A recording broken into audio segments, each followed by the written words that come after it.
निगरान वफ़ाक़ी हुकूमत पारां इरसा एक्ट में तरमीम कई वई हुई, जंहिं खुद काबीना में एहतजाज थियो हो, पर उन जे बावजूद नए चूंडियल हुकूमत उन एक्ट तहत इरसा जो चेयरमैन इरसा एक्ट मुताबिक मुक़रर करण बजाए वज़ीर आज़म मुक़रर करे छॾियो आहे। उन हवाले सां असां ॻाल्हाइण लाइ राब्तो कयो आहे डाले वारे दानिशवर नसीर मेमण सां।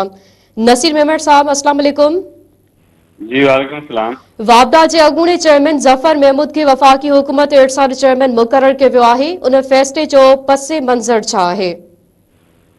जी पस मंज़र इहो आहे त जेका निगरान वज़ीर गवर्नमेंट हुई उन में हिकिड़ो ऑर्डिनेंस तयारु कयो वियो कंहिं ख़ासि फरमाइशी प्रोग्राम तहत।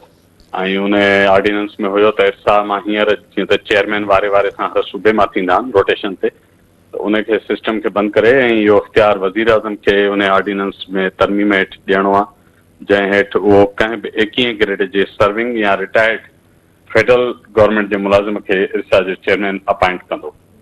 हाणे इहो सॼो जेको इरसा जो ढांचो आहे, जंहिंमें सूबनि जी नुमाइंदगी आहे, सूबनि खे वारे सां चेयरपर्सनशिप मिलंदी आहे ऐं उहे गॾिजी फ़ैसिला कंदा आहिनि, उहो सॼो हाणे बाईपास थी वेंदो। ऐं उमेद त इहा हुई त निगरान हुकूमत अची इन गैर आइनी कम खे रोके हा, छो त काबीना खे इख़्तियार ई कोन्हे। इरसा जा matters council of common interest जे अंदरि अचनि था, काबीना खे उन जो को ज्यूरिसडिक्शन कान्हे। त इहो ऑर्डिनेंस बि गैर आइनी आहे, या सॼियूं समरियूं हर शइ गैर आइनी। पर अफ़सोस जो नई हुकूमत उन गैर आइनी शइ खे रिवर्स करण, उन ऑर्डिनेंस खे ख़तमु करण बजाए उनखे बुनियादु बनाईंदे ज़फ़र महमूद खे चेयरमैन मुक़रर करे छॾियो आहे इरसा जो, जेको मुंहिंजे ख़्याल में आइन जी सीधी सी बंदि कड़ी आहे। नसीर साहब, सूबनि खां इरसा चेयरमैन जी मुक़ररी जो हक़ खसण सां सिंध ते केतिरो असर पवंदो? ॾिसो, असर ईअं पवंदो त जेके पाणीअ जे मामलनि ते फ़ैसिला आहिनि उन में घटि में घटि असांजा नुमाइंदा, असांजी हुकूमतूं उन ते दांह कूक कंदियूं, पोइ उहो मथे ताईं काउंसिल ऑफ कॉमन इंटरेस्ट में फ़ैसिलो वेंदो। हाणे जेको कुझु बि थींदो, चेयरमैन एतिरो बाइख्तियार आहे जो उनखे सभई इख़्तियार ॾेई छॾिया अथनि त हियरिंग बि उहो कंदो जेकर कंहिंखे का शिकायत हूंदी कंहिं सूबे खे। सो जेकर हू पाण ई नोन आहे, ज़फ़र महमूद 40-50 किश्तूं कालाबाग टाइम जी हिमायत में मज़मून लिखियो जंग अख़बार में, उहो ऐलानियल तौर ते इन स्कीम जो हामी आहे। हाणे तव्हां एक्सपेक्ट करे सघो था त सुभाणे जॾहिं इहे फ़ैसिला कंदा त उहे सिंध जे मफ़ादनि वटां केतिरा हूंदा, पाकिस्तान जे मफ़ादनि वटां केतिरा हूंदा। दर हक़ीक़त साफ़ ज़ाहिर आहे उहे हिकिड़े ई सूबे पंजाब जे मफ़ादनि जी तर्जमानी कंदा। नसीर मेमण साहब, सिंध जे माण्हुनि जो इरसा जे हवाले सां मौक़िफ़ चिटो रहियो आहे। हाणे सिंध सरकार वटि कहिड़ो रस्तो रहियो आहे?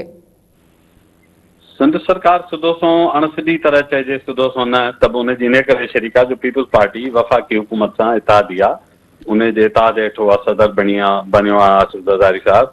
खणी वज़ारतूं न वरितियूं अथनि, पर सरकारी इत्तेहाद में तालानिया तौर आहिनि, हिक ॿिए खे वोट ॾिना अथनि, वज़ीर आज़म खे, सदर खे। सो उहे ज़िम्मेवार आहिनि।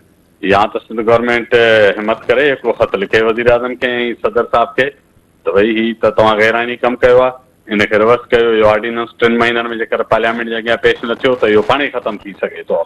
आइनी पोज़ीशन इहा आहे। उहो जीअं ई ख़तमु थींदो, हिन इरसा जे चेयरमैन जो उहिदो बि ख़तमु थींदो।